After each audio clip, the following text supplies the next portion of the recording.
Hello all, welcome to my channel, it's Life Science. So I am here with you for the continued video of chapter number 3. Hopefully you are watching all the videos for chapter number 3. So let us begin today's video. So today we will study about molecule. We will also study the molecules of elements. We will also study table 3.4, that is of relative atomic mass.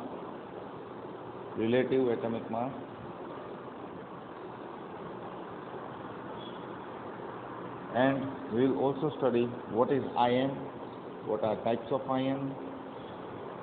So all these points will be discussed in this video. These 4 points will be discussed in this video.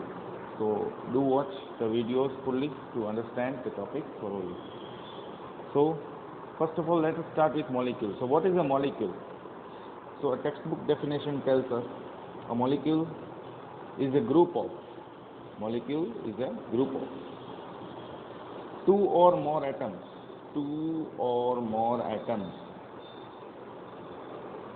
Molecule क्या है? एक group है. किसका group है? वो group के अंदर member कौन है? एटम्स हैं. इसका मतलब ये हुआ स्टूडेंट्स कि अगर एक और एक, ये दो अलग अलग एटम्स अगर मैं जोड़ देता हूँ तो वो बनाएगा एक मॉलिक्यूल. ठीक है, वो एक बनाएगा मॉलिक्यूल. इसके डेफिनेशन के हिसाब से मैंने ये डायग्राम ड्रॉ किया है. Molecule is a group. तो ये ग्रुप है, किसका ग्रुप है? एटम का. ठीक है, ऑफ टू और more atoms, that is known as molecule, which are joined with each other. ये दोनों ज्वाइन कैसे हुए हैं स्टूडेंट्स? बीच में प्लस की sign. So they are chemically bonded with each other. ठीक है स्टूडेंट, ये दोनों एटम्स एक दूसरे के साथ जुड़े क्यों? क्योंकि उसके बीच में केमिकल बॉन्ड है. ठीक है, केमिकली बॉन्डिंग का मतलब क्या होता है? केमिकली बॉन्ड है, केमिकल बॉन्ड वो दो टाइप के, अभी आप समझो स्टूडेंट्स, वैसे कई तरह के होते हैं, आगे आप पढ़ोगे हायर स्टैंडर्ड्स में. तो फर्स्ट होता है आयनिक बॉन्ड. ठीक है स्टूडेंट्स, और सेकंड होता है कोवेलेंट बॉन्ड. बॉन्ड मतलब क्या है स्टूडेंट्स? कि एक एटम को दूसरे एटम के साथ वो जोड़ के रखता है. ठीक है, आयनिक बॉन्ड में क्या होता है students? There is an exchange of electrons. और कोवेलेंट बॉन्ड में क्या होता है students? There is a sharing of electrons, equal sharing of electrons. ये सब कुछ किसके बीच में होने वाला है? एटम्स के बीच में. ठीक है स्टूडेंट, तो केमिकली बॉन्डिंग जो प्लस साइन है वो केमिकल बॉन्ड है, वो दो तरीके के हो सकते हैं. पहला है आयनिक बॉन्ड, जिसमें एक्सचेंज ऑफ इलेक्ट्रॉन होता है, और इससे आपको दो आयन्स मिलेंगे. कौन से दो आयन? जिसको आप अच्छी तरीके से पहचानते हो, कैटायन जो कैथोड के तरफ अट्रैक्ट होता है इलेक्ट्रोलिसिस प्रोसेस करने पर. दूसरा होता है एनायन. ठीक है स्टूडेंट, तो इसमें आयन्स फॉर्म होते हैं, इसलिए आयनिक बॉन्ड से जुड़े होते हैं दो एटम्स मॉलिक्यूल में. और दूसरे वाले केस में कोवेलेंट बॉन्ड से जुड़े होते हैं, जिसमें दोनों ने इक्वल एटम्स शेयर किए हैं. ठीक है स्टूडेंट्स, दोनों का एग्जांपल अभी डिस्कस करने की ज़रूरत नहीं है. ठीक है स्टूडेंट्स, वो सब लेटेस्ट स्टैंडर्ड्स में डिस्कस होगा. तो ये तो आपको समझ में आ गया होगा कि भाई मॉलिक्यूल क्या है. ठीक है, a molecule can also be defined as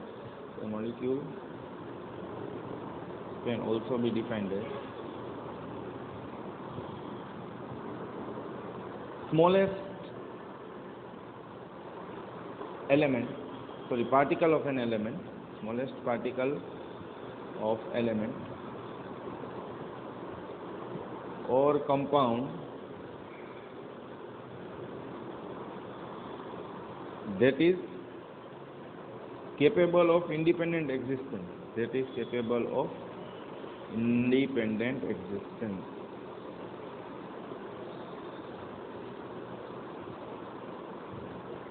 And shows property of substance.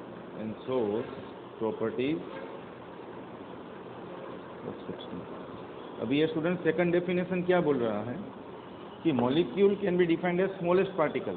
एक मॉलिक्यूल है, जैसे में H2O एक मॉलिक्यूल है, ये एक ऐसा छोटा पार्टिकल है कि जिसमें से आप अगर एटम को, हर एक एटम को अलग कर दो तो वो एक अलग अलग एग्जिस्ट हो सकते हैं। ये हाइड्रोजन अलग एग्जिस्ट हो सकता है, ऑक्सीजन अलग एग्जिस्ट हो सकता है, और दोनों अलग अलग सब्सटेंस हैं, इसलिए वो दोनों डिफरेंट प्रॉपर्टीज शो करने वाले हैं।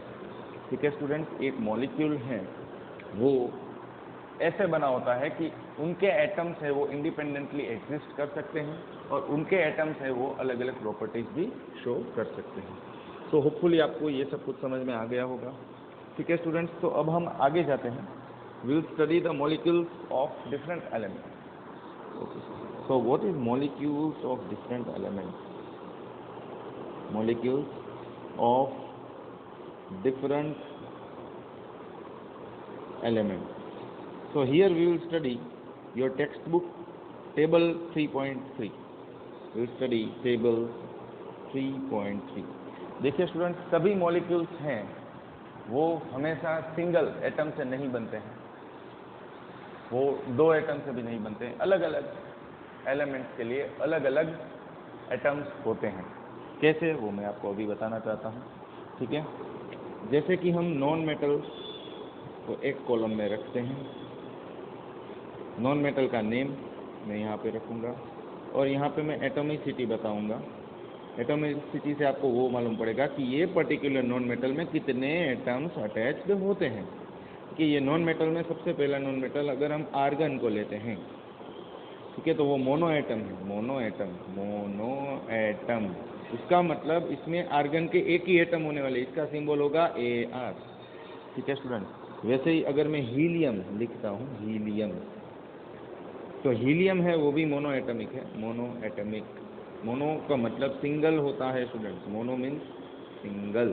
तो हीलियम को भी मैं He लिखूंगा क्योंकि नीचे 1 होता है इसलिए। चलो और एग्जाम्पल्स लेते हैं। ऑक्सीजन, ऑक्सीजन ये भी नॉन मेटल है, वो डाई एटमिक होता है। डाई का मतलब स्टूडेंट्स दो, डाई का मतलब होता है दो, तो उसका मतलब O है वो हमेशा अकेला नहीं होगा, O के साथ और एक उसका एक एटम आने वाला है वो है O2। ठीक है, सेम वे हाइड्रोजन,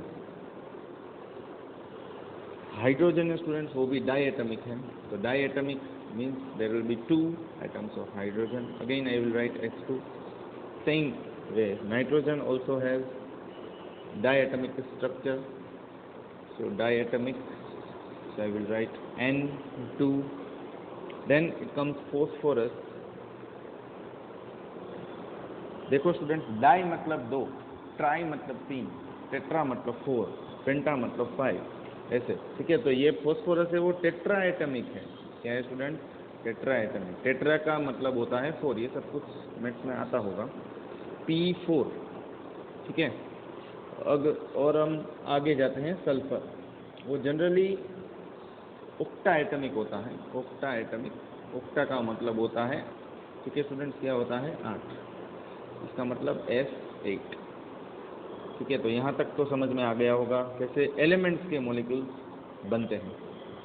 ठीक है students, now we will discuss the new topic, that is molecules of compound. तो स्टूडेंट्स, हमने अभी तक ये देखा कि भाई मॉलिक्यूल्स है वो अलग एटम्स के लिए अलग अलग होते हैं, नंबर ऑफ एटम्स भी हर एक एलिमेंट्स के लिए अलग अलग होते हैं। तो अब हम स्टडी करेंगे molecules of compound, molecules of compound. ठीक है स्टूडेंट्स, तो होपफुली आप सबको टेबल 3.2 जिसमें एटॉमिक मास दिए थे सभी एलिमेंट्स को वो याद होगा। ठीक है, तो अगर मैं टेबल 3.4 का एक्सप्लेनेशन अभी करता हूं, तो अगर टेबल 3.2 याद है एटॉमिक मास, तो ही ये टेबल समझ में आएगा, क्योंकि ये एटॉमिक मास के वैल्यूज को यहाँ पे हमें सब्स्टिट्यूट करना होगा, तभी हमें मालूम पड़ेगा। ठीक है, तो मैं यहाँ पे टेबल 3.4 आपको एक्सप्लेन करने जा रहा हूँ, जिसमें एक कंपाउंड दिया है एक कॉलम में। मैं सबसे पहला कंपाउंड अभी डिस्कस करने वाला हूँ, 2 कंपाउंड मैं करूँगा, एक आपको करना है। कंबाइनिंग एलिमेंट्स और ratio by mass, ratio by मास। ठीक है, ये कैसे आता है सब कुछ मैं यहाँ पे क्लियर कर दूंगा। कंपाउंड का नाम है पानी, पानी का मतलब होता है वाटर, H2O। ठीक है ना स्टूडेंट, तो इसमें कंबाइनिंग एलिमेंट्स 2 है, आप देख सकते हो, हाइड्रोजन और ऑक्सीजन 2 अलग अलग एग्जिस्ट हो सकते हैं। तो ये रेशियो बाय मास की कैलकुलेशंस में पीछे कर रहा हूँ स्टूडेंट, रेशियो बाय, ठीक है स्टूडेंट्स। फिर से मैं यहाँ पे वाटर का मॉलिक्यूल लिख रहा हूँ H2। You can see over here students how many atoms of hydrogen are there? 2. So I will write 2 multiplied by H. I want to take ratio, so I will keep here ratio sign. How many atoms of oxygen is there? 1. So I will keep 1 into O. Okay students, now if you don't know the values of atomic mass of hydrogen and oxygen, please refer table 3.2. मैंने पहले ही बोल दिया था table 2.2 के atomic mass आपको आने चाहिए। So 2 multiplied by 1 is 2, 1 cross 16. Okay, so it will become 2 1s are 2, 2 1s are 2. 116 is 16. Okay, yes. यहाँ तक आप सबको क्लियर हो गया होगा। अब इसको आप रिड्यूस कर सकते हो। यस, आप बोलोगे सर हम 16 है उसको 2 से कट कर सकते हैं, मतलब 16 is divisible by 2. Yes, so you can write this as 2 is to 8, 2 multiplied by 8, so 2 cancel out and finally you will get ratio as 1 is to 8. So hopefully students आप सबको ये कैलकुलेशन समझ में आ गई होगी। ठीक है, इसके बाद ये स्टेप है मेरा, कैसे 1 is to 8 आया वो भी मैंने समझा दिया है। इतने सारे स्टेप आपके टेक्स्ट बुक में भी नहीं दिए हैं, तो आप कॉन्सेंट्रेट करके फोकस करके करना। और स्टूडेंट्स हाँ, और मैं ये चाहता हूँ कि अगर आप ये पूरा वीडियो देख रहे हो तो कार्बन डाइऑक्साइड की जो कैलकुलेशन है वो आप कमेंट सेक्शन में मुझे बताओ कि उसका रेशियो बाय मास क्या होगा। ठीक है, और एक कंपाउंड का आप मुझे बता सकते हो SO4 का। ठीक है स्टूडेंट्स, SO4 का जो भी कैलकुलेशन होता है, SO4 दैट इज सल्फेट, ठीक है, उसकी भी कैलकुलेशन आप मुझे कैलकुलेट करके बता सकते हो SO4 का। ठीक है स्टूडेंट्स, क्या होगा SO4 का रेशियो बाय मास। अभी और एक हम रेशियो बाय मास कैलकुलेट करते हैं जिसका नाम है एमोनिया। इसमें दो चीज़ होती है, नाइट्रोजन और हाइड्रोजन, नाइट्रोजन और हाइड्रोजन। एमोनिया का फॉर्मूला होता है स्टूडेंट्स NH3, NH3 याद रखना स्टूडेंट्स, एमोनिया का फॉर्मूला होता है NH3। Okay student, now we have to calculate ratio by mass. So here I can see that there is only 1 atom of nitrogen and ratio means I will put ratio sign and 3 atoms of hydrogen. Now please substitute the value of atomic mass of nitrogen, that is 1 cross 14 is to 3 cross 1. You will finally get 14 is to 3 ratio by mass for ammonia, ratio by mass. You can look the answers and verify the answers with the textbook, you will get the same answer. Okay students, so you can perform for carbon dioxide and sulfate. आपको किस किस का perform करना है? Carbon dioxide जिसका formula होता है student CO2, अपने आप से करना, टेक्स्ट बुक में पहले आंसर दिया हो, आप कैलकुलेशन मुझे शो करना। और सल्फेट एटम का, सल्फेट आयन का एक्चुअली SO4। ठीक है स्टूडेंट, ये दोनों का आपको मुझे कैलकुलेट करके नीचे कमेंट सेक्शन में बताना है। तो होपफुली आपको ये सब कुछ मॉलिक्यूल्स ऑफ कंपाउंड के रेशियो बाय मास समझ में आ गया होगा। ठीक है, तो इसमें मॉलिक्यूल्स ऑफ कंपाउंड में आपने देखा कि अलग अलग एलिमेंट्स के एटम से वो कंबाइन होकर एक मॉलिक्यूल बनाते हैं, जिससे हमने रेशियो बाय मास से उसके एटॉमिक मास को कैलकुलेट किया है। ठीक है स्टूडेंट्स, अब हम आयनिक कंपाउंड के बारे में देखने वाले हैं। Now what is ionic compound? Let us first understand what is ion और हाउ आयन इज फॉर्म। तो उसकी डेफिनेशन मैं आपको लिख देता हूँ। Ion is form when there is exchange of electrons, जब इलेक्ट्रॉन्स का एक्सचेंज होता है तब आयन्स बनते हैं। What are types of ion? There are two types of ion. There are two types of ion. First type is cation and another type is anion. ठीक है students, दो आयन्स होते हैं, केटायन और एनायन। कैसे बनते हैं हम समझते हैं। ठीक स्टूडेंट, सोडियम, आपको पीरियोडिक टेबल याद होगा स्टूडेंट्स, सोडियम का पीरियोडिक टेबल में सोडियम का नंबर क्या होता है? ठीक है स्टूडेंट्स, ये आपको याद होना चाहिए। सोडियम का नंबर होता है 11। क्या होता है स्टूडेंट्स? 11। ठीक है, तो सोडियम का नंबर 11 है, तो उसका इलेक्ट्रॉनिक कॉन्फ़िगरेशन अगर मैं लिखूंगा तो 281 ऐसे हम लिख पाएंगे। इसका मतलब ये अगर एक इलेक्ट्रॉन दे देगा, स्टूडेंट समझना, एक इलेक्ट्रॉन इसने लूज कर दिया है। क्या किया है? लूजर दे दिया है। क्या किया है इसने? दे दिया है। तो इसने जैसे ही एक इलेक्ट्रॉन दे दिया, आप देख सकते हो RHS में उन्होंने एक इलेक्ट्रॉन दे दिया तो उसके ऊपर प्लस साइन आ गया। ये पैसे वाला है भाई, ठीक है, Na है वो पैसे वाला है। इसने क्या किया, ये एक इलेक्ट्रॉन लेस देन 4 होगा स्टूडेंट, क्या रूल है, लेस देन 4 होगा तो वो हमेशा डोनेट करेगा। क्या करेगा स्टूडेंट, डोनेट। डोनेट मतलब दान में दे देगा, ठीक है। तो ये एक इलेक्ट्रॉन दे दिया। अभी क्लोरीन भाई साहब है इसके 17 नंबर है, तो क्लोरीन को मैं इलेक्ट्रॉनिक कॉन्फ़िगरेशन लिखता हूँ तो 287, ठीक है स्टूडेंट। तो इसको ऑक्टेट कंप्लीट करना है। ऑक्टेट का मतलब उसको 8 नंबर कंप्लीट करना है उसको। ये लास्ट में जो इलेक्ट्रॉन है 7, उसका 17 नंबर है, इसलिए हमने ऐसे डिस्ट्रीब्यूट किया। तो उसको कैसे 8 नंबर वो कैसे कंप्लीट करेगा स्टूडेंट, तो ये एक इलेक्ट्रॉन है वो यहाँ पर आ जाएगा, 1 electron will come over here and chlorine will get that electron and electronic configuration will be changed from 287 to 288। और इसने एक इलेक्ट्रॉन गेन किया है, आप देख सकते हो, ये गेन किया हुआ इलेक्ट्रॉन है, ठीक है स्टूडेंट्स। इसलिए ये बहुत ही गरीब है, इसने एक इलेक्ट्रॉन लिया है, इसलिए इसके ऊपर माइनस साइन है। आई थिंक यहाँ तक आपको समझ में आ गया होगा। तो यहाँ पे हमने देखा लेस देन 4 में डोनेट होता है, तो ग्रेटर देन 4 में गेन करता है। कोई भी एटम है वो अगर लास्ट ऑर्बिट में देखता है कि उसके पास 4 से ज़्यादा वैल्यू वाले इलेक्ट्रॉन्स है, वो क्या करेगा स्टूडेंट्स, वो गेन करेगा, वो लेगा किसी के पास से इलेक्ट्रॉन, ठीक है। तो इसके बाद हमारा सोडियम क्या बना और क्लोरीन क्या बना, इसके बाद हमारा सोडियम और क्लोरीन बन गया है Na+ और Cl- स्टूडेंट्स। ये Na+ और Cl- बना है। तो अगर मैं इसको एक इलेक्ट्रोलिसिस प्रोसेस में इसको पानी के साथ रखता हूँ, ठीक है स्टूडेंट्स, तो क्या होने वाला है, let us try to check quickly. तो मैंने यहाँ पे NaCl रख दिया है, इसमें Na का प्लस चार्ज है, Cl का माइनस चार्ज है। तो Na+ कहाँ पे अट्रैक्ट होगा और Cl- कहाँ पे अट्रैक्ट होगा, सबको मालूम होगा स्टूडेंट। इसको हम एनोड बोलते हैं क्योंकि ये पॉजिटिव टर्मिनल के साथ कनेक्टेड है। इसको हम कैथोड बोलते हैं क्योंकि ये नेगेटिव टर्मिनल के साथ कनेक्टेड है। तो ये Na+ है वो सब यहाँ पर डिपॉजिट हो जाएंगे, Cl- है वो यहाँ पे एनोड के पास डिपॉजिट हो जाएंगे।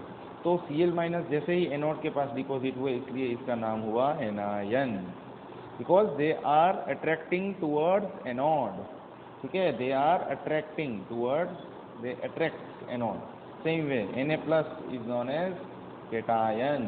तो केटायन क्यों बोला जाता है, because they are attracted towards cathode, ठीक है स्टूडेंट्स। आई होप आप सबको ये सब कंसेप्ट क्लियर हो गए होंगे। तो अब हम आयन के बारे में पढ़ते हैं आगे, टेबल 3.5 जो है हमारा लास्ट टॉपिक, ठीक है। तो ये क्या बताना चाहता है कि भाई आपके पास एक कैल्शियम ऑक्साइड नाम का कंपाउंड है। स्टूडेंट्स बोर मत हो जाना, पूरा वीडियो देखना तो अच्छे से समझ में आ जाएगा, पहले से बता रहा हूँ। कैल्शियम ऑक्साइड का कंपोजिशन है कैल्शियम और ऑक्सीजन, मतलब उसके अंदर कैल्शियम और ऑक्सीजन है अच्छी तरीके से, ठीक है। अब आगे अगर आप इसका रेशियो बाय मास कैलकुलेट करोगे तो कैसे होगा, ratio by mass, so CaO, ठीक है student, CaO। If you know calcium atomic mass and oxygen atomic mass, you can easily calculate ratio by mass. So Ca into 1 is to 1 into O, ठीक है student. तो calcium का होता है 40:1 मतलब 16, 1:16 is 16। If you are reducing this, you will get answer as 5:2। If you reduce this, 5 8 are 40 और ऐसे आप करके रिड्यूस करोगे, 4 4 are 16, 4 10 are 40, ऐसे करके आप करोगे तो आपको 5:2 आंसर मिलेगा, ratio by mass. Similarly students you can calculate for magnesium sulphide and sodium chloride. I want students that you calculate the ratio by mass for magnesium sulphate. Magnesium sulphate इसको आप कैसे कैलकुलेट करोगे, एक hint दे देता हूँ, 1:Mg:2, 1 sulphur 4 oxygen, तीनों का डालना, आपको ऐसे ही आंसर मिलेगा, X:Y:Z के फॉर्म में आंसर मिलेगा। जो भी आंसर मिलता है स्टूडेंट्स आप कमेंट सेक्शन में मुझे बताओ क्या आंसर मिलता है। I am welcoming your all answers in the comment section. Do like, comment and subscribe for the video. Thank you for watching the video.